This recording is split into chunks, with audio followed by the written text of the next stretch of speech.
அமிலம்டா என்ன, மூலம்டா என்ன சொல்லு. அமிலம்னு சொன்னா என்னண்டா கேட்டா, ஆக சிம்பிளா சொன்னோம்னு சொன்னால், இந்த சேர்வைய, அதாவது ஏதாலும் ஒரு சேர்வை உண்ட நாங்க தண்ணில போட்டோம்னு சொன்னா, சரியா?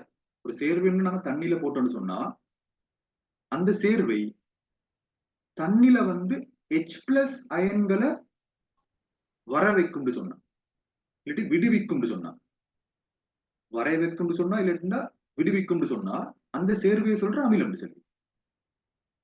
சரியா? ஏதாவது ஒரு இரசாயன சேர்வை உண்ட நாங்க தண்ணில போட்டோன்னே அந்த சேர்வை H பிளஸ் அயனை வெளியாக்குதுன்னு சொன்னா, H பிளஸ் அயனை கொடுக்குதுன்னு சொன்னா, அந்த சேர்வை நாங்க சொல்ற அமிலம்னு சொல்லி. சரியா? அதே மாதிரி மூலம்னு சொன்னா என்ன தெரியுமா? மூலம்னு சொன்னா என்னண்டா, ஒரு இரசாயன சேர்வை ஒன்று நாங்க தண்ணியில போட்டாண்டா, அது தண்ணியில வச்சு அந்த இரசாயன சேர்வை OH மைனஸ் அயன்களை கொடுக்குதுன்னு சொன்னோம். அதை நாங்க சொல்ற மூலம்னு சொல்லி. அப்ப அமிலத்துக்கான வரைவிலக்கணமும் அதான். அமிலத்துக்கான வரைவிலக்கணம் என்னன்னா, நீர் கரைசல் நிலையில் H பிளஸ் அயனை விடுவிக்கக்கூடிய சேர்வைகள் அமிலங்கள் சொல்லப்படும். திரும்ப சொல்றேன், நீர் கரைசல் நிலையில் H பிளஸ் அயனை விடுவிக்கக்கூடிய சேர்வைகள் அமிலங்கள் சொல்லப்படும். அவர் மூலம் என்று சொன்ன தெரியுமா? நீர் கரைசல் நிலையில் OH மைனஸ் அயன்களை விடுவிக்கக்கூடிய சேர்வைகள் மூலம் என்று சொல்லப்படும். சரியா? அப்ப தண்ணியில போட்டோம்னு சொன்னா OH மைனஸ் விடுவிச்சா மூலம், H பிளஸ் விடுவிச்சா அமிலம். இப்ப நீங்க ஃபர்ஸ்ட் என்ன செய்யணும்டா, இரசாயன சேர்வைகள் போட்டு ரெண்டா பிரிக்கும் பார்ப்போம், அமிலம் மூலம்னு சொல்லி ரெண்டா பிரிச்சுட்டு போடுங்க. அமிலத்துக்கு போடுங்க. நீர் கரைசல் நிலையில்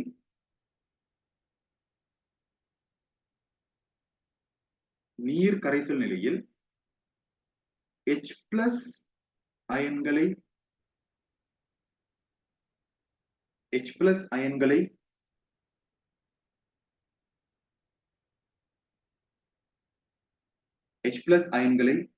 வெளிவிடும் இரசாயன சேர்வைகள்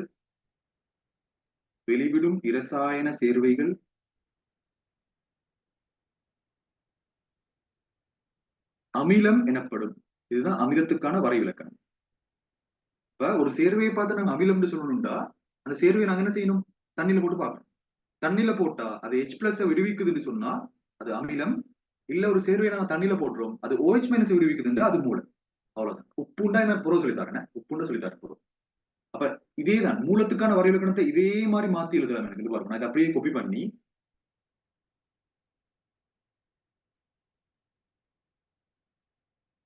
இங்கால போட்டு இப்படி இது பாருங்க. ஒரு ஒரு வித்தியாசம் இல்லை. இது அப்படியே நான் OH மைனஸ் மாத்துறது.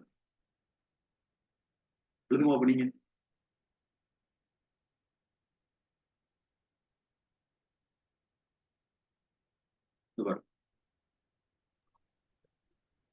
நீர்க்கரைசல் நிலையில் OH மைனஸ் அயன்களை வெளிவிடும் இரசாயன சேர்வைகள் மூலம் எனப்படும். அவ்வளவு பாருங்க வித்தியாசம். H பிளஸ் விடுவித்தால் அமிலம், OH மைனஸ் விடுவித்தால் மூலம். சரியா? ரைட். அப்ப அமிலங்களுக்கான உதாரணத்துக்கு நாம வரணும். அது முதல்ல சரி, பிரச்சனை இல்லை. அமிலங்களோட வகைகளை பார்த்து வரும். அமிலங்களோட வகைகளை பார்த்துட்டு அது ஒவ்வொரு வகைக்கு நாம உதாரணங்களை சொல்லுவோம். கவனிங்க. அமிலங்களை நாங்க வகைப்படுத்துறோம். சரியா? வகைப்படுத்துற எப்படின்னு சொன்னா, அமிலங்களை நாங்க ரெண்டு வகையா பிரிப்போம். ஒன்று வண்ணமிலம், இன்னொன்று மென்னமிலம். வண்ணமிலம் சொல்லி ரெண்டா பிரிப்போம். சரியா? மூலத்தை நாங்க ரெண்டா பிரிப்போம்.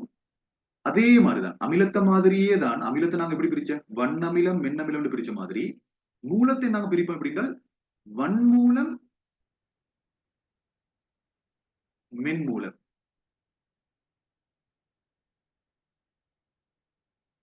வன்மூலம், மென்மூலம். இப்ப அமிலம் சொன்னா இங்கிலீஷ்ல சொல்ற எசிட் சொல்லி, எசிட். மூலம் சொன்னா தெரியுமா, பேஸ். சரியா? அதே வண்ணமிலம் சொன்னா ஸ்ட்ராங் எசிட். சரியா? மென்னமிலம் சொன்னா வீக் எசிட், வீக்கான எசிட்.